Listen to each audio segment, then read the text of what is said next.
बिस्मिल्लाहिर्रहमानिर्रहीम। अस्सलाम वालेकुम नाजरीन, आपके साथ मैं हूं सुमेरा मिर्जा और आप देख रहे हैं प्रोग्राम न्यूज़ रूम। नाजरीन, आज के न्यूज़ रूम में जो भी डिस्कशन होगी उसको ऊपर नजर डालते हैं और फिर वापस आते हैं।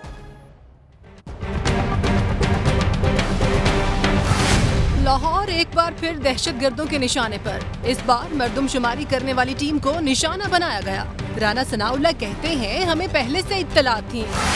थ्रेट अलर्ट जो है ये मरदमशुमारी की टीमों के हवाले से बिलअमूम पंजाब में और बिलखसूस लाहौर में ये बार बार जो है ये हो रहा था, तो उसके बावजूद जो है ये वाक़या हुआ है। राना साहब, अगर इत्तलात पहले से थी तो पंजाब हुकूमत सोई क्यों रही?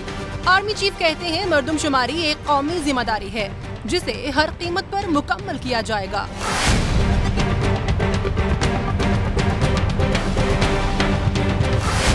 आर्मी चीफ कहते हैं, पाकिस्तान में कोई नो गो एरिया नहीं और जमहूरियत का शदाई हूँ। जनरल कियानी के मामले में नईमुल हक ने यू टर्न क्यों और किसके कहने पर लिया?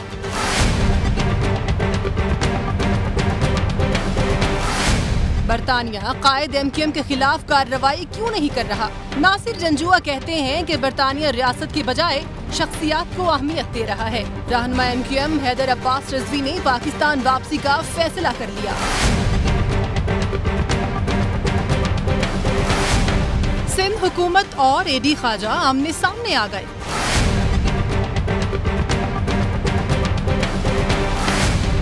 मुज़ाकरात की अमरीकी पेशकश, पाकिस्तान का खैर मकदम, भारत का इनकार। ट्रंप का झुकाव भारत की तरफ, भारत में ट्रंप टावर बनेगा।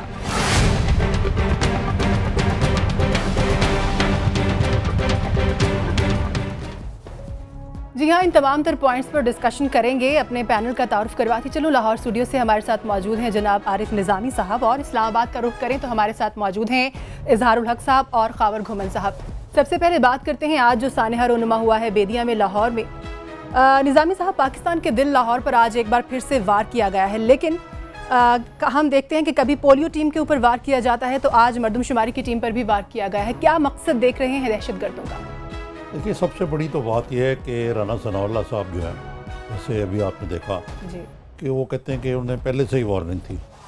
आपको याद है कि 13 फरवरी को लाहौर में चेयरिंग क्रॉस का वाक़या हुआ था। जी जी। तब भी ये प्री लीग में प्री इंफॉर्मेशन थी। सही। दूसरी तरफ निसार साहब जो हमारे वज़ीर दाखिला हैं, उन्होंने ये रिंग कमेंट्री की है। इस बात की इंक्वायरी होगी कि इंटेलिजेंस लैब्स क्यों हैं। तो इसका मकसद है कि ये तो माना गया है कि इंटेलिजेंस लैब्स है। सही। नंबर 1। नंबर 2 बात यह है कि सोचने की बात यह है कि ये जी 22 को ऑपरेशन रद्दल वजात शुरू हुआ था, क्योंकि उससे पहले आपको याद होगा कि 16 फरवरी को 7 शरीफ का वाक़या हो गया था, सानिया हुआ था। वो शुरू होने के बाद और उसके अलावा रेंजर्स की पंजाब में तैनाती को भी 1 माह से ज़्यादा का अरसा गुजर चुका हुआ। जी जी बिल्कुल। लेकिन लगता है कि अगर वाकई ये पारा चनार या अफ़गानिस्तान या इधर उधर से ये लोग आए थे, तो सवाल ये पैदा होता है कि ये इनके सहूलतकार तो लाहौर में बैठे हुए हैं। सही। क्योंकि जो सहूलतकार हैं वही उनको बता सकते हैं कि कहाँ आपने वार करना है। जहाँ तक आर्मी चीफ के इस बयान का तल्लुक़ है कि जी नो गो एरियाज़ नहीं हैं, ये बात ठीक है। हमारे सदर साहब ने कहा कि हमने उनकी कमर तोड़ दी है। अक्सर हमारे रहनुमा ये कहते हैं, हमारे फॉर्मर आर्मी चीफ कहते थे they are on the run. सही। लेकिन शायद एदाद व शुमार के हवाले से जो दहशतगर्द की वारदातें हैं वो कम हो गई हों, लेकिन जहाँ तक उनकी मौजूदगी का तल्लुक़ है, उनके इंग्रेस का तल्लुक़ है और इसका कि उनके सहूलतकारों का तल्लुक़ है, आया हमारी जो काउंटर टेररिज्म अथॉरिटी है या स्ट्रेटजी है वो कहाँ तक ठीक है? यहाँ मैं आपको बताता चलूँ कि पंजाब हुकूमत की भी बड़ी इस मामले में सियासी मसलतें हैं। सही। मसलन यहाँ कोई वज़ीर दाखिला ही नहीं है, यानी होम मिनिस्टर जब से खानज़ादा साहब की शहादत हुई, जी जी, उसके बाद इन्होंने जनवरी में एक लेफ्टिनेंट कर्नल सरदार मोहम्मद अयूब गांधी हैं। ऐसे लगता है कि बड़े को टेक्नोक्रेट होंगे, लेकिन ये इनके वालिद साहब भी MPA थे, ये ख़ुद भी MPA हैं, इनके भाई मसूद MPA थे और हार गए इस दफ़ा, और वो लोकल बॉडीज़ के इलेक्शन में वहाँ चेयरमैन बनने के ख्वाहिशमंद थे डिस्ट्रिक्ट काउंसिल में। सही। और क्योंकि PMLN किसी और को लगाना चाहती थी तो उन्होंने ऐलान बगावत कर दिया। उनको खुश करने के लिए मोहम्मद अयूब गादी साहब जो हैं, ये हमारे कर्नल साहब जो हैं CTD के। अब ये काउंटर टेररिज्म डिपार्टमेंट जो है, अब तक तो हमारा ये नैरेटिव रहा है कि जी हम बड़े तरीके से दहशतगर्दी को ख़त्म कर रहे हैं, हमने नो गोज एरियाज भी ख़त्म कर दिए हैं, हमने सेफ हेवन्स भी ख़त्म कर दिए हैं। लेकिन मेरा तो ख्याल है कि ऐन लाहौर के अंदर मौजूद हैं। और सबसे बड़ी बात है कि खुद बेदिया के अंदर ये पहला वाक़या नहीं है, ये मेरा ख्याल है तीसरा वाक़या वहाँ। बिल्कुल सही। इजहार साहब, जैसे कि निज़ामी साहब ने कहा, बहुत सारी बातें कॉमन होती हैं जब इस तरह के सानहात होते हैं, लेकिन एक बात जो कि हर हादसे में, हर सानहे में कॉमन होती है, वो ये होती है कि सिक्योरिटी थ्रेट्स ऑलरेडी होते हैं। आज भी ऐसा ही मामला हुआ, कमी कोताही कहाँ देखते हैं? देखिए सुमेरा, हम बहुत सतही जायज़ा ले रहे हैं इसका, हम डीप नहीं जा रहे। निज़ामी साहब ने जो एक बात कही है वो क्रक्स ऑफ द मैटर है कि सहूलतकार लाहौर में बैठे हैं। हम लाख अफगानिस्तान का नाम लगाएं या किसी दूसरे मुल्क का नाम लगाएं, जो फ्रंट मैन हैं, जो आगे करने वाले लोग हैं, वो हमारे यहाँ बैठे हैं। सही। अब सवाल ये पैदा होता है कि ये इन लोगों की मोटिवेशन क्या है। तो हम नज़रियाती महाज पर ये जो नर्सरियाँ हैं बहुत सी, उनका मुकाबला नहीं कर रहे हैं। ये बयानिए का मसला है। वो लोग देखिए, अभी कल परसों अखबार में आया है ये बात कि इस्लामाबाद में पिछले 5 साल में एक भी स्कूल हुकूमत ने नहीं बनाया, जबकि दूसरी तरफ कुछ ख़ास किस्म के तालीमी इदारे जो हैं वो मुसलसल बनते रहे और उनकी तादाद अब स्कूलों से ज़्यादा है इस्लामाबाद में। सही। तो हमारे पास एक आबादी का कसीर हिस्सा ऐसा है जो जमहूरियत को नहीं मानता और उनकी अपना एक नैरेटिव है, उनका अपना एक बयानिया है। तो सवाल ये है कि हम बीमारी को देख रहे हैं या जड़ को देख रहे हैं या सिर्फ सिम्टम्स को देख रहे हैं। कौन लोग हैं जो सहूलतकार हैं, कौन लोग हैं जो इतने कमिटेड हैं कि जान देने पर तैयार हैं। ठीक है, बॉर्डर की तरफ अब हमारी तवज्जो जा रही है, जो पहली दफ़ा तारीख़ पाकिस्तान में हो रहा है कि फेंस बन रही है, दीवारें बन रही हैं। लेकिन मुल्क के अंदर जो इसका नजरियाती सिलसिला है वो बंद करेंगे, वही तो सहूलतकार हैं। उन सहूलतकारों को पकड़ें। बाकी रहा राना साहब का बयान, तो उनका बयान इतना ही संजीदगी से लेना चाहिए जितना उनके अफसर आला का, जितना उनके बॉस का बयान है। ये बातें तो होती रहती हैं, ये लोग खुद संजीदा नहीं हैं। सही। और आर्मी का जो बयान है, चीफ ऑफ आर्मी का, नो गो एरिया, तो मेरा ख्याल है उनका इशारा इस तरफ है कि जो आम बात कही जाती है कि पंजाब में नहीं रेंजर्स आएंगे, जनूबी पंजाब में जो इतने बड़े हेवन्स हैं उन पर नहीं कंट्रोल होगा। मेरा ख्याल है उनका इशारा उस तरफ। जी ठीक है। अच्छा घुमन साहब, दहशतगर्द तो अपनी कार्रवाई में कामयाब होते हमें दिखाई देते हैं, लेकिन जिस मकसद के लिए आज ये कार्रवाई की गई उसको आर्मी चीफ ने फौत नहीं होने दिया। मर्दमशुमारी जारी रहेगी, उन्होंने दो टोक बयान दे दिया है। क्या कहते हैं? ये तो बड़ा एक अच्छा साइन है कि मर्दमशुमारी कंटिन्यू करेगी, क्योंकि बहुत सारे लोगों का ये ख्याल था कि शायद इस वाक़े के बाद कहीं बेशक थोड़े अरसे के लिए मर्दमशुमारी को रोक ना दिया जाए। अच्छा, अब देखना यह है कि अब हुआ क्या है पिछले 4 साल के अंदर। 4 साल तक पाकिस्तान मुस्लिम लीग नून की हुकूमत ये कहती रही है कि हमें पंजाब में रेंजर्स की ज़रूरत नहीं है। बारहा एपेक्स कमेटी की मीटिंग्स लाहौर में हुई, बारहा उसकी मीटिंग, मैंने वो मिनट्स ऑफ मीटिंग्स देखे हैं। ये उस टाइम कोर कमांडर्स जो भी थे वो कहते रहे थे कि हमें इसकी ज़रूरत है, ऑपरेशन की ज़रूरत है। फिर आखिरकार जब रद्दुल फसाद के तहत ऑपरेशन शुरू हुआ, शुरू के दिनों में चंद खबरें आई कि रेंजर्स ने कुछ कार्रवाई की। उसके बाद फ्रैंकली स्पीकिंग मुझे तो कुछ नहीं नज़र आ रहा कि रेंजर्स कुछ कर भी रहे हैं या नहीं कर रहे। अच्छा, एक बात जो अब इशू ये है कि अब होना क्या है, अब आगे कैसे जाना है। देखिए, नैब आया, 20 पॉइंट का नैब था दिसंबर 2014 के अंदर। अब उसको नैब के जो नेशनल एक्शन प्लान को अगर आप देखें कि उसमें उसके जो पॉइंट वाइज देख लेंगे किस पॉइंट पे क्या कायम हुआ। अमेरिका के अंदर जब 2011 में 9/11 में जब अटैक हुआ था, उन्होंने नेशनल होमलैंड सिक्योरिटी का एक इदारा बनाया था। उसका मकसद ये था कि मुल्क की जितनी भी इंटेलिजेंस एजेंसीज थी उनको उन्होंने इकट्ठा किया, एक मजबूत सिस्टम बनाया, सब जगह से इंटेलिजेंस आती थी और वहाँ से जो एक्शनेबल इंटेलिजेंस होती थी उसको फॉरवर्ड कर दिया जाता था। नेशनल एक्शन प्लान के तहत जो उसका एक की रोल था वो था एक नेशनल इंटेलिजेंस डायरेक्टरेट। पहले उसके लिए इसहाक डार साहब ने पैसे नहीं दिए, पैसे आए तो उसके लिए आपको बिल्डिंग नहीं मिली, बिल्डिंग मिली तो अभी तक उसकी जो फिलिंग ऑफ जो पोजीशन है वहाँ पे किस सिक्योरिटी एस्टैब्लिशमेंट की तरफ से कितने ऑफिसर्स आएंगे, IB से, ISI से और बाकी जो मल्टीपल एक पूरा दर्जन भर से ज़्यादा मेरे इंटेलिजेंस एजेंसियाँ हमारे मुल्क के अंदर, सिविल लॉ इन्फोर्समेंट एजेंसीज से के और उसके अलावा बाकी पाकिस्तान आर्म फोर्सेस के तमाम इदारों की तरफ से अभी तक उसका कोई सेटअप नहीं हुआ। मसला ये होता है कि जब वो सेटअप हो जाता है तो ये जो बात हो जाती है ना कि ये इंटेलिजेंस थी, इंटेलिजेंस रूटीन में आती रहती है। IG ऑफिस से निकल गई, वहाँ पे किसी IB ऑफिस में बैठे बंदे ने निकाल दी कि हदशात हैं, खुदा का खौफ करें, हदशात हैं, उसको फॉलो क्यों नहीं किया गया। लाहौर के अंदर जो अगर पुलिस का फुटप्रिंट देखें वो कितनी तादाद में है, गो के वहाँ पे ज्यादातर हमारी जो पुलिस है वो हमारे VIP प्रोटोकॉल में लगी हुई है। बिल्कुल VIP प्रोटोकॉल में लगी हुई है पुलिस अपना काम छोड़कर। खावर घुमर साहब, इस वक्त मुझे ब्रेक की जानिब जाना है, ब्रेक के बाद नाज़रीन वापस आते। जी खावर साहब, ब्रेक ले लेते हैं, ब्रेक के बाद फिर से बात करते हैं। खावर घुमर साहब, आर्मी चीफ ने जनरल कमर जावेद बाजवा ने ये कहा है कि पाकिस्तान को सिफारती तौर पर तनहा करने वालों को मुंह की खाना पड़ी है, और उन्होंने क्या कहा है इस पर मजीद डिस्कशन करेंगे। कहीं मत जाएगा, हमारे साथ रहेगा, ब्रेक के बाद वापस आते हैं।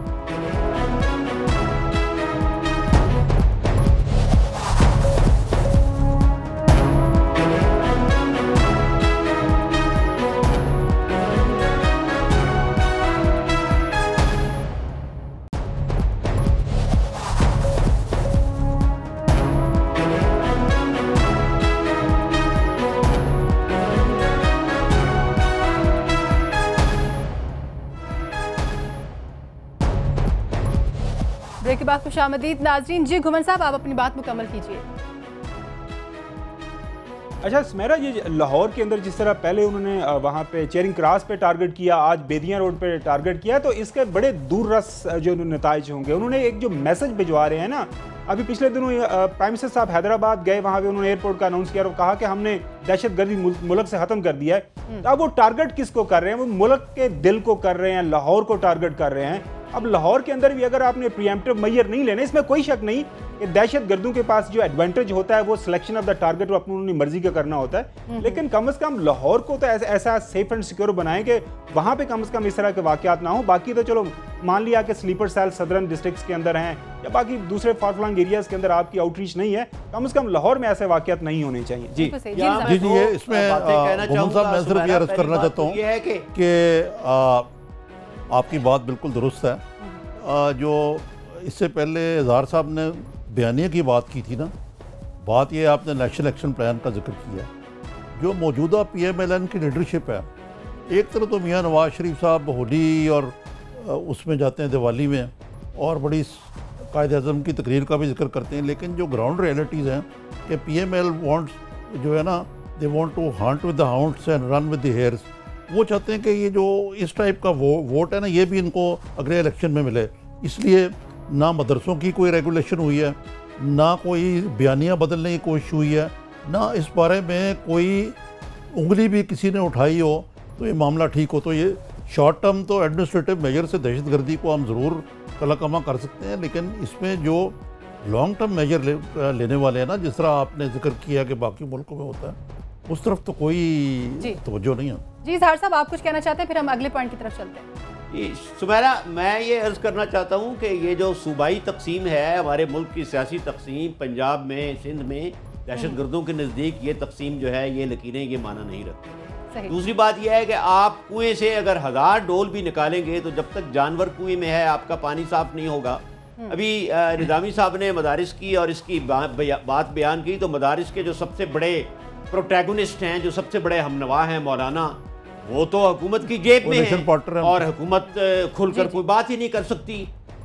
तो ये मतलब ये है कि हम वजह को नहीं देख रहे। ठीक है, 1000 आप नेशनल एक्शन प्लान लें, जब तक आप असबाब को नहीं देखते। जी बिल्कुल, असबाब को नहीं देख रहे, हम वजह को नहीं देख रहे जो इसकी असल वजह है। इसी के साथ ही army chief general Qamar Javed Bajwa ने भी ये कहा है कि पाकिस्तान को सिफारती तौर पर तनहा करने वालों को मुंह की खानी पड़ेगी, और उन्होंने ये भी कहा है कि जमहूरियत का भी शायद आएगी। निज़ामी साहब, किस तरह से देखते हैं आर्मी चीफ के बयान और इमरान खान के बयान को? ये देखिए, ये बार बार हमें जो आर्मी चीफ्स हैं उनकी तरफ से ये जमहूरियत की शदाई होने की बात, उस दिन खान साहब ने मुलाकात के बारे में ये कहा, ये मेरा ख्याल है कि इट्स अ गिवन कि ये मुशर्रफ साहब के जाने के बाद कियानी साहब और जरदारी साहब ने 5 साल गुजारे और 2 दफा इलेक्शन हो चुके हैं, तो मेरा ख्याल है हमें इस बारे में इतनी इनसिक्योर होने की ज़रूरत नहीं है।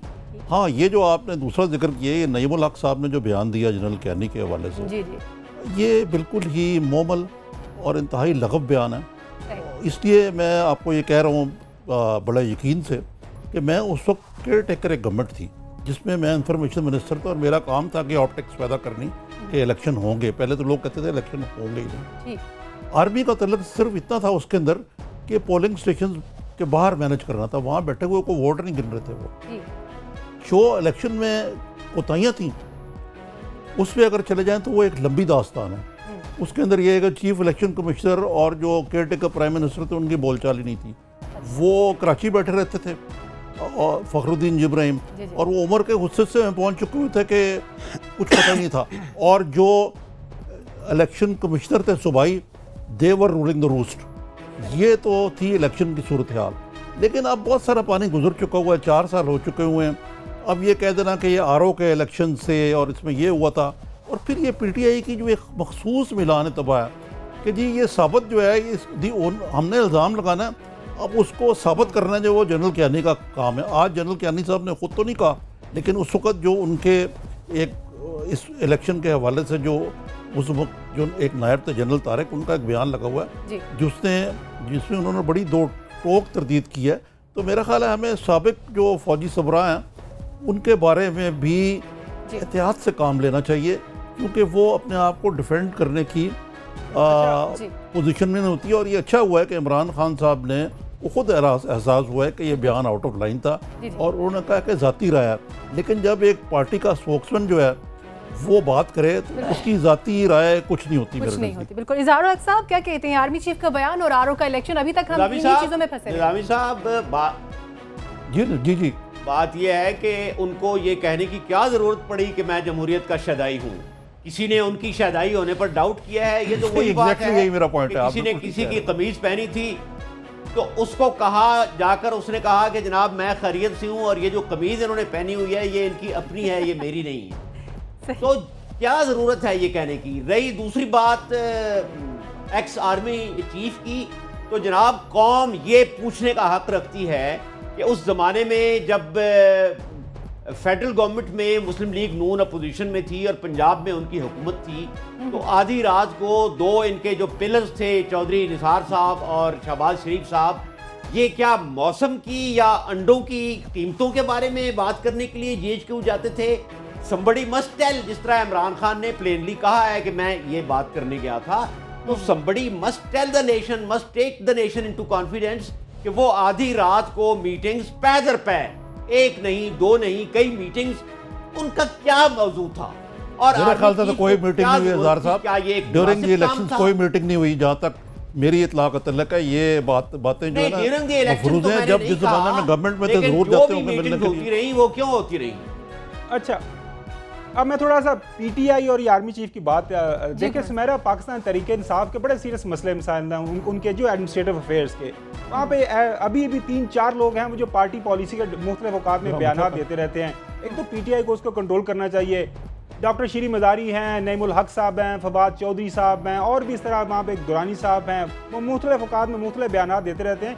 मेरे ख्याल में हाँ साहब को ये चीज़ कंट्रोल करनी पड़ेगी, और ये इनकी जो रॉन्ग टाइम पे रॉन्ग इस तरह की स्टेटमेंट्स है ना, गलत चॉइस ऑफ वर्ड जो है, हमेशा इनके लिए बदनामी का बायस बनती है। पाकिस्तान तरीके इंसाफ को ये सोचना पड़ेगा, आप एक बड़ी पॉलिटिकल पार्टी बन चुके हैं और लोग इनकी तरफ देख रहे हैं, लिहाजा इस तरह का अगर बात करनी है तो सॉलिड हो, उसको सब्सटेंशिएट करें। ये ना कहो कि मैंने सुना था, सुनी सुनाई बात कर दी। यहाँ तक बात निज़ामी साहब है ना, को आर्मी चीफ जो कह रहे हैं जो जमहूरियत का शदाई, मैं तो उसमें बहुत कुछ देख रहा हूँ। उसकी वजह यह है, देखिए जमहूरियत क्या है?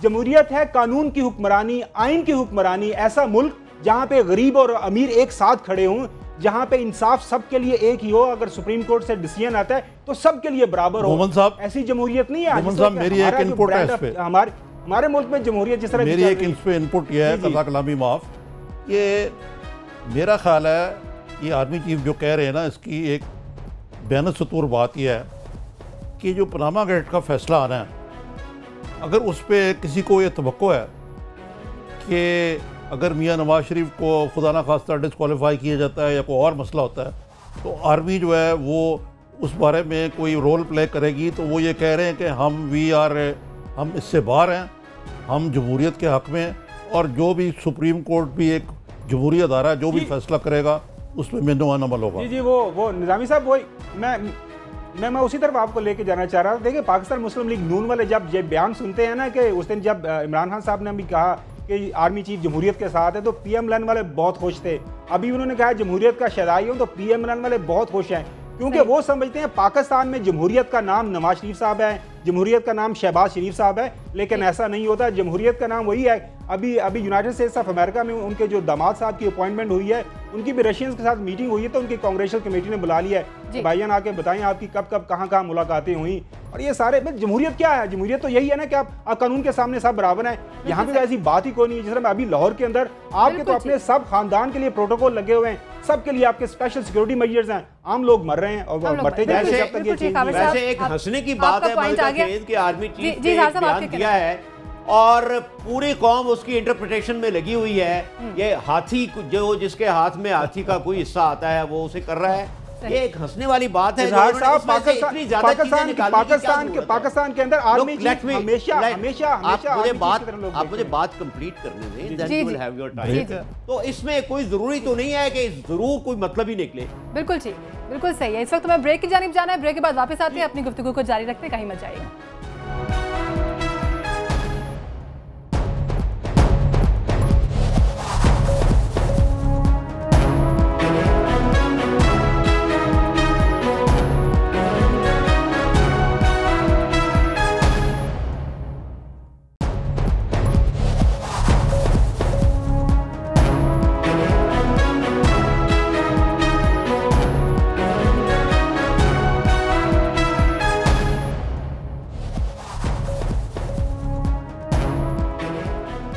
ब्रेक के बाद खुशामदीद नाज़रीन। निज़ामी साहब बात करते हैं कौमी सलामती के मुशीर lieutenant general retired Nasir Janjua ने अभी एक बात कर दी है कि बरतानिया रियासत की बजाय शख्सियात को अहमियत दे रही है। आखिर बोलना ही पड़ गया पाकिस्तान को, क्या कहें? ये पार्लियामेंट्री वक्त बरतानिया का कहा है, उससे शायद बात करते हुए उन्होंने कहा ये मुझे तो बड़ी देर से ये लगता है कि देखें, मनी लॉन्ड्रिंग के केस में अल्ताफ़ हुसैन साहब के घर से पैसे बरामद हुए। उसके अलावा इमरान फारूक कत्ल केस जो है वो ओपन एंड शट। ये ठीक है कि सियासी तौर पर और एडमिनिस्ट्रेटिवली हमने MQM की बैक तोड़ दी है। वो उस तरह की तंजीम नहीं रही मरबूत, अब कई ग्रोह में बढ़ चुकी हुई है। लेकिन इसके साथ साथ ये बड़ी ही ख़तरनाक चीज़ है कि जो हमारे जो साबिक रूलर्स हैं, यानी बरतानवी राज जो था, उन्होंने अल्ताफ़ हुसैन को लगता है कि ऐसे महफूज किया हुआ है कि किसी मरले पे उसको कराची लैंड करके नाउज़ुबिल्लाह खुदा ना खास्ता वो जो जिनापुर का जो एक नापाक ख्वाब है उनका, उसकी तकवील में ये बरतानिया क्यों ये रोल अदा कर रहा है कि इन लोगों को पनाह दी हुई है, दे शुड बी एक्स्ट्राडाइटेड। लेकिन ये तो बात अपनी जगह पे। लेकिन मेरा ये अपनी ख्याल है कि इस मामले में ये जंजुआ साहब का बयान अपनी जगह पे, लेकिन ये भी कहते हैं ख़ास कम जहाँ पाक, यानी वहाँ बैठे रहें, ये हमें क्या कह रहे हैं, तो ये बातें करते हैं। कोई सीरियस एफर्ट कोई एक्स्ट्राडिशन की तरफ कोई हुई है या नहीं हुई, मेरा आई डाउट इट कि ये हम अल्ताफ़ हुसैन को वापस ला के अपने लिए एक और मुसीबत डाल रहे हैं यहाँ। तो वो कहते हैं यार वहीं रहे, ठीक है। तो वैसे इस बयान के बावजूद हमारे अमेरिका बरतानिया से बहुत अच्छे ताल्लुकात हैं। हमारा सबसे बड़ा वो अमेरिका के बाद डोनर है, एजुकेशन और सोशल सेक्टर में पैसे लगाए हुए हैं बरतानिया साहब बहादुर ने। लेकिन मेरा अपना ख्याल है कि उनकी जो राज वाली पुरानी पॉलिसीज़ है ना, उसके तहत उन्होंने अल्ताफ़ हुसैन को महफूज रखा हुआ है। और हमारी तरफ से भी यही एक मसलत कोशिश है। जंजुआ साहब ने बात कह दी है, ठीक बात है, लेकिन इसमें कुछ और आगे होगा, आई डाउट इट। ठीक है, इजहार साहब क्या कहते हैं आप नासिर जंजुआ के इस बयान पर?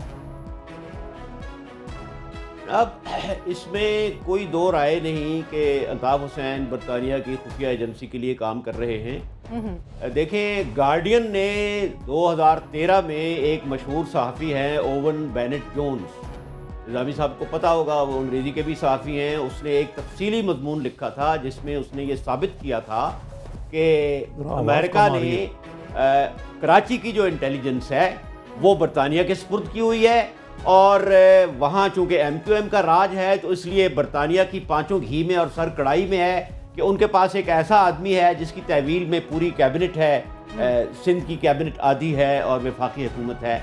उसमें यह भी कहा गया था कि 2002 में जब पासपोर्ट इशू हुआ अल्ताफ़ हुसैन को, तो बरतानिया के होम ऑफिस ने एतराफ़ किया कि इसमें कोई फ्ला था, प्रोसेस सही नहीं था, फेयर नहीं था। फिर जब सहाफ़ियों ने पूछा कि क्या फ्ला था तो चुप हो गए। तो इसमें तो कोई शक ही नहीं है कि बरतानिया अल्ताफ़ हुसैन की हिफाजत कर रहा है, पाकिस्तान के ख़िलाफ़ काम कर रहा है, और कराची को अगर कुछ उनका प्लान है कि इसको कोई हांगकांग बनाना है और व्हाटएवर इट इज़, तो वो इसको इस्तेमाल कर रहे हैं। मनी लॉन्ड्रिंग में भी हुआ है, ये बहुत बात का मसला है। Benazir Bhutto is on the record to have said to British government के इनको वापस करें, उनकी जिम्मेदारी है। फिर इमरान खान ने भी कहा।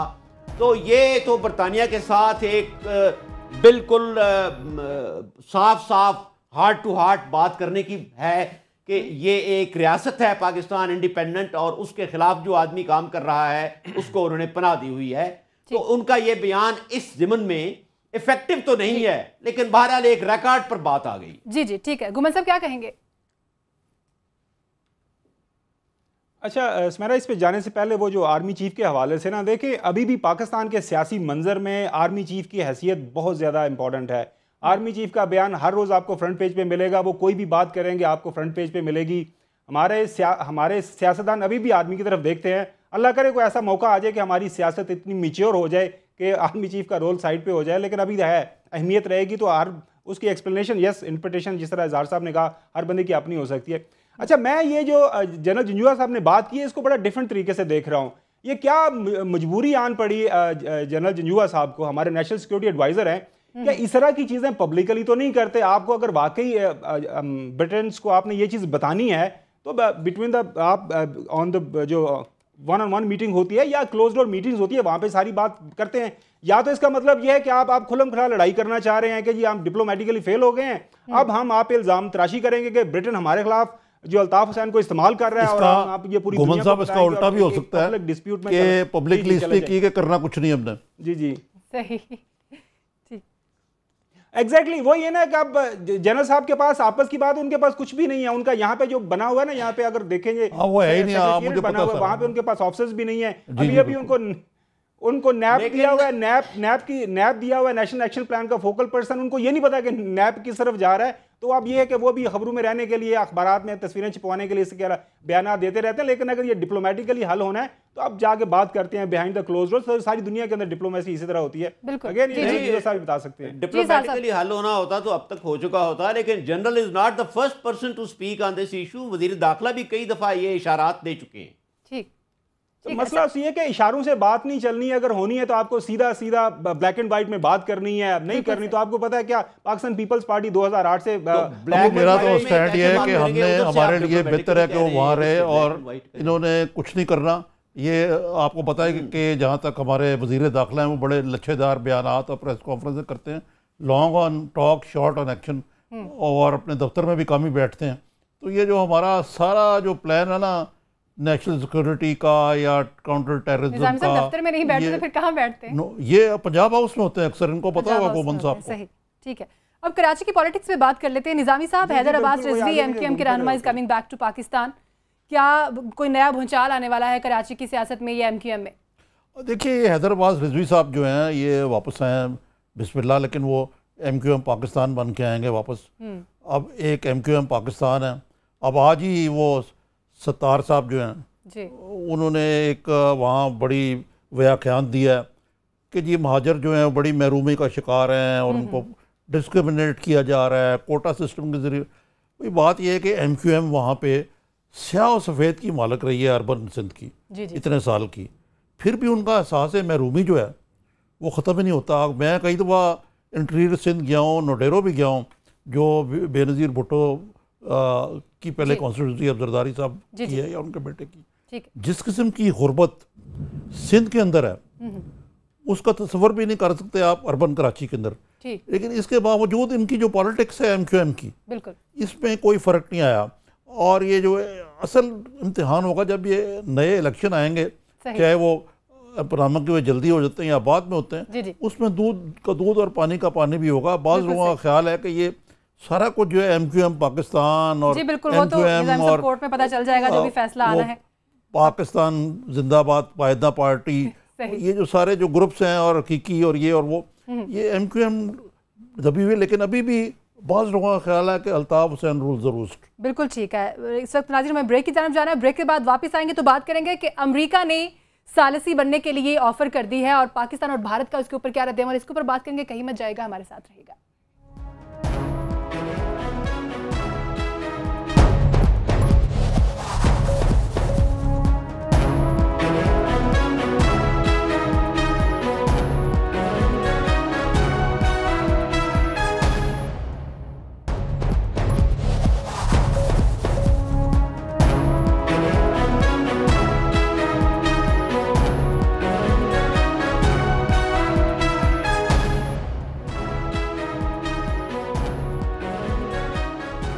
ब्रेक के बाद खुशामदीद नाज़रीन। अमेरिका की तरफ से मुज़ाकरात की पेशकश की गई है। निज़ामी साहब किस तरह से देखते हैं तमाम ये पेशकश जो है ना, ये इसको आप समझ लें कि इसका कुछ नतीजा नहीं निकलेगा। अच्छा। क्योंकि इसकी वजह यह है कि अजीत डोभाल जो नेशनल सिक्योरिटी के वहाँ गए हुए हैं जी। और उनकी वहाँ मीटिंग भी हुई है, उनके वजारत ख़ारजा के तर्जुमान ने इसको रिजेक्ट कर दिया। अब इसमें दो मसले हैं। एक तो भारत जो है कश्मीर को अपना टूट अंग समझता है और कंसिस्टेंटली वो ये कहता आ रहा है कि हम सालिसी की नहीं करें। फिर वो कहते हैं हम दो तरफ़ा मुज़ाकरात शिमला एग्रीमेंट की इंटरप्रिटेशन करते हुए वो समझते हैं कि इसमें हो ही नहीं सकती कोई सालिसी। लेकिन अब उन्होंने जो नया स्टैंड लिया वो ये है इस हुकूमत ने मोदी की कि जनाब बात यह है कि कैसे मुज़ाकरात, जब तक पाकिस्तान दहशत गर्दी बकौल उनके ख़त्म नहीं करता। तो अभी इंडियन हाई कमिश्नर यहाँ लाहौर आए तो मेरी बात हुई थी, मैंने कहा यार कि लगे हाँ पाकिस्तान ने कुछ तो किया है, उन्होंने हाफिज़ सईद को पाबंद सलाज़िल किया, लेकिन अभी बहुत कुछ करना बाकी। ये नहीं कि अब वो कहते हैं कि ये नहीं शेर और बकरी वाला मसला है अब उनका, वो पाकिस्तान उनको मयार पे उतरा। मुझे तो ये समझ नहीं आती कि हमारे जो शेर यार साहब हैं भोपाल से तल्लक रखते हैं, क्या हम भीख मांगते हैं उनसे कि यार ये क्रिकेट खेलें, हम मुज़ाकरात की में क्या जल्दी है, हमने वेलकम किया, नहीं करते ना करें मुज़ाकरात। जहाँ तक ये दूसरा तल्लक है ना ट्रंप इंतज़ामिया का, इसके बारे में ये जिन्होंने बयान दिया ना यूएन रिप्रेजेंटेटिव जो हैं, इनका नाम है निक्की हेली जी। ये इंडियन निज़ाद हैं खातून और इनका तल्लक अमृतसर से है। और इजहार साहब आपकी दिलचस्पी के लिए मैं बताऊँ आपको कि ये जो निक्की हेली है ना, ये सबसे छोटी बयान है एक सरदार जी की, अमरीकी निज़ाद हैं वैसे, और ये निक्की पंजाबी की निक्की है, यानी ये निक्की हेली जो है ना ये खासुल खास भी इंडियन लॉबी से लग करती हैं। फिर आपने जिक्र किया था उस दिन जो जिना हाउस के बारे में जी। अब जो मंगल प्रभात लोधा है वहाँ पे, जो एक बीजेपी के रुकन है और वो ट्रंप के पार्टनर हैं, बिजनेस पार्टनर हैं, और वो जो ट्रंप टावर बॉम्बे में बन रहा है जी। और जो ट्रंप की बाकी चीज़ें उसके वो मदार वहाँ में। तो इंडिया के और ट्रंप के टाइज जो हैं वो बड़े कारोबारी भी हैं और सियासी भी हैं और इंडियन लॉबी भी बड़ी फ़ाल है वहाँ। लेकिन इसके बावजूद मैं ये कहूँगा कि अब तक डोनाल्ड ट्रंप ने पाकिस्तान के ख़िलाफ़ को मुआयनादाना चीज़ ऐसी की नहीं है। मसलन ये कि मियाँ नवाज शरीफ को फ़ोन किया, उन्होंने गुडविल का आज़ार किया, पाकिस्तान को ट्रैवल बैन में उन्होंने नहीं डाला। और अभी कोई मैं कहूँगा कि अमरीकी पॉलिसी जो है अगर वो बहुत कोई एंटी पाकिस्तान है तो उसके खदो खाल अभी मेरा ख्याल है कि वाज़े नहीं हुए। ठीक जी जी इजहार साहब क्या कहेंगे? देखिए ये तो सही है कि ट्रंप ने मुआनेदाना कोई ऐसी कार्रवाई या कोई ऐसा बयान नहीं दिया, लेकिन वो एक आदमी से किसी ने पूछा था कि शेर आया तो तुम क्या करोगे, तो उसने कहा था कि जो कुछ करेगा शेर करेगा। तो सवाल ये है कि हम भी कुछ करेंगे या नहीं। आप देखिए कि मोदी जब अमेरिका गया था तो इतना ज़्यादा एक्टिव था, उसने वहाँ लोगों से एड्रेस किया, वहाँ उनके यहाँ नाश्ता किया और हर वक्त मसरूफ़ रहा। लेकिन हमारे वज़ीर आज़म जो थे जो कुछ करते रहे, यहाँ से वो अपना बावर्ची लेकर गए और बाकी चीज़ जो है वो आप समझ सकते हैं क्या है। ये जो बयान है इस खातून का जो निक्की है, जो वड्डी नहीं है, ये कॉस्मेटिक है। वो 1 महीने के लिए रोटेशन में सिक्योरिटी की चीफ बनी है। असल मसला वही है जो निज़ामी साहब ने कहा है कि उससे 1 हफ्ता पहले उनका जो सिक्योरिटी एडवाइज़र है अजीत डोभाल, उसने अमेरिका के डिफेंस सेक्रेटरी से मुज़ाकरात किए और उसमें दहशतगर्दी का जिक्र किया और अफगानिस्तान का जिक्र किया। और ट्रंप जो है वो आप चाइना को भी देखें, अमेरिका ने चाइना से टक्कर लेने के लिए भी, उसको कंटेन करने के लिए भी भारत की तरफ झुकना है। भारत का एक शो विंडो है कि बहुत बड़ी जमहूरियत है, वो भी उसके अंडर कंसिडरेशन है। हमारी जमहूरियत की जो असल कदर कीमत है वो भी अमेरिकन को पता है। तो मैं नहीं समझता कि ये जो निकी साहिबा ने बयान दिया है इसकी हमारे लिए नज़दीक को बहुत ज़्यादा अहमियत है। सही। घुमर साहब क्या कहते हैं? सालिसी के किरदार को हमेशा ही नफी किया है भारत ने, चाहे वो अक़वाम मुत्तहिदा हो या अमेरिका हो। इंडिया 1 अरब की मार्केट इकोनॉमी है, सारी दुनिया के लोग लाइन में लगे हैं उनके साथ सारे अपने एग्रीमेंट्स करने के लिए, ट्रेड एग्रीमेंट्स करने के लिए। आपने 2000 पिछली जो 9/11 के बाद हमने जो जंग लड़ी है अमेरिका के बिहाफ पे, हमने 80,000 से ज़्यादा लोगों की जानें ज़ाया की। उसी दौरान ओबामा साहब 2 दफ़ा इंडिया चक्कर लगा के गए हैं, हमारी हुकूमत एक दफ़ा भी उनको पाकिस्तान में नहीं एक ही कदम रंजा फरमाए, हम भी आपकी जंग लड़ रहे हैं। आपकी इकोनॉमी बैठी हुई है दुनिया में, आपका जो किसी भी लेवल पे कोई स्टेटस है को नहीं, ये तो सीधी इकोनॉमिक वॉर है। इंडिया के अंदर उनको मार्केट मिल रही है, इंडिया को इंडिया के साथ अगर इस रीजन के अंदर इन्फ्लुएंस चाहिए तो अमेरिका को इंडिया के साथ चलना है, सिंपल सी बात है। दूसरी बात ये कि ये जो निक्की साहिबा ने कहा, निक्की यूएन में है, उनका अगर स्टेट डिपार्टमेंट में किसी टॉप ऑफिशियल से इस तरह का बयान आया होता तो उसकी क्या अहमियत होती। ट्रंप जो है, ट्रंप के तो अभी पाँव ही नहीं लगे, ट्रंप इंतजामिया अभी पूरी तरह सेटल नहीं हुई। उनके 2-3 आपको पता है पहले उन्होंने जो अपने कैबिनेट के मेंबर से वो तो जा चुके हैं, अभी उनके दामाद को भी उसकी भी इन्वेस्टिगेशन शुरू हो गई है, उनके भी रशियन से राब्ते रहे हैं। ट्रंप के हवाले से कि स्टेट डिपार्टमेंट का बयान आया है, स्टेट डिपार्टमेंट का बयान आया कि ये भारत और अमेरिका, भारत और पाकिस्तान आपस में बात करें, हम उसमें दखल नहीं दे सकते, ये बयान आ गया उनका।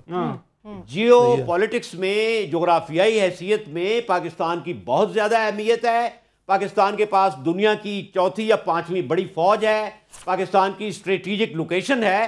तो मेरा नहीं ख्याल क्या हम पिद्दियों के मुल्क में रहते हैं, और पाकिस्तान एक न्यूक्लियर ताकत है, पाकिस्तान को कभी इग्नोर नहीं कर सकते, एक न्यूक्लियर ताकत भी है, ये आप किस तरह इग्नोर कर सकते हैं? वो फिर वही हमने तो निजामी साहब बिल्कुल है, हमने तो किताबों में पढ़ा ना कि जो रशियन एम्पायर थी उसके पास क्या कुछ नहीं था, जब इकोनॉमी बैठी तो सब कुछ बैठ गया।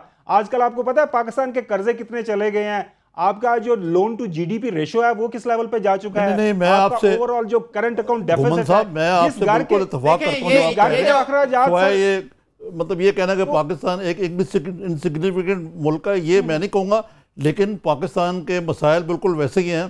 खुदा ना खास्ता अगर आप कंपैरिजन करें with the former Soviet union के, बहुत बड़ी फौज है, न्यूक्लियर भी है, लेकिन अगर आप अंदर से कोलैप्स कर रहे हैं तो आपको कोई नहीं बचा सकता। सॉरी आज़ाद साहब, आप क्या कुछ नहीं आपका बनेगा। जी सर, जी साहब साहब क्या कहना चाहेंगे? जी मैं ये अर्ज कर रहा हूँ कि ये इकोनॉमिक इंडिकेटर्स जो कहे हैं जीडीपी में या डेट जो हमारा है ट्रैप, वो तो बिल्कुल ठीक है, लेकिन आप ये देखें ना कि मुल्क के पास वसाइल तो हैं, कोई अफगानिस्तान की तरह तो या सोमालिया की तरह तो हमारा मुल्क नहीं है जिसके पास वसाइल नहीं है।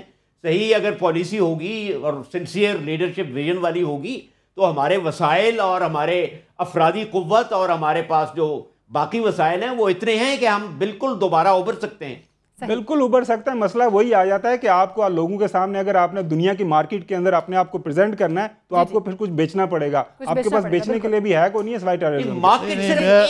मैं इसमें एक इनपुट देना चाहूँगा आपको, जो शायद आपको अच्छी ना लगे मेरी बात, और भी बहुत से एस्पेक्ट, वो ये है कि जब तक पाकिस्तान, जो घुमन साहब ने कहा, इकोनॉमिक और ट्रेड ओरिएंटेड पॉलिसीज़ नहीं बनाएगा, जो चीन भी हमें मशवरा देता है, और हम नेशनल सिक्योरिटी स्टेट हम बने रहेंगे, मेरा ख्याल है कि हम अब नहीं बदल सकते, क्योंकि सारी दुनिया बदल गई है, हम बदलने को तैयार नहीं है। हम समझते हैं कि हमारी बड़ी स्ट्रेटेजिक अहमियत है, हम विक्टिम हैं, सारे यहूदी भी हमारे खिलाफ हैं, हिंदू भी खिलाफ हैं, ईसाई भी खिलाफ हैं, हम ठीक हैं, और हम ठीक होने को तैयार नहीं हैं, और हमारी पॉलिसीज जो है उसके लिए आपको ताजरों को हुकूमत से निकालना पड़ेगा। बिल्कुल सही, बिल्कुल सही। जी साहब, किसको निकालना पड़ेगा? ताजरों को हुकूमत से निकालना पड़ेगा। मैं ये देखिए, हाथ में हुकूमत देंगे तो क्या ताजरों की जगह हम फौजियों को ले आए, जागीरदारों को ले आए, ये तो कोई बात नहीं है आज़ाद साहब की, दिस इज नो आर्गूमेंट। ताजर जो है अगर वो तजारत करते हैं, सही लोगों को लाएं, लेकिन बात यह है कि ये मैं कहूँगा कि फौजियों को ताजर तजारत करें, सियासत करें, और ताजर जब सियासत करें तो तजारत ना करें। बिल्कुल सही। ये कॉन्फ्लिक्ट ऑफ इंटरेस्ट है, हमारे मुल्क में तो है ही नहीं। आपने देखा जितने सियासतदान उन्होंने शुगर मिलें लगाई हुई हैं, तो आप बताइए कि क्या इसमें ताजर क्या और फ्यूडल क्या, सब इस माम में दंगे। बिल्कुल सही। आरिफ निजामी साहब, इजहारुल हक साहब, खावर घुमर साहब, आप तीनों का बहुत शुक्रिया। नाज़रीन, यही सबब है ना जी, सबब है हमारी मईशत के कमजोर होने का। बिल्कुल सही। कॉन्फ्लिक्ट ऑफ इंटरेस्ट के वाले जब लोग नहीं होंगे तो फिर बिल्कुल सही। इजहारुल हक साहब, टाइम खत्म हो चुका है, कल इंशाल्लाह बात करेंगे। नाज़रीन, आज के प्रोग्राम में अब तक के लिए इतना ही। सुमेरा मिर्जा को इजाजत दीजिए, अल्लाह।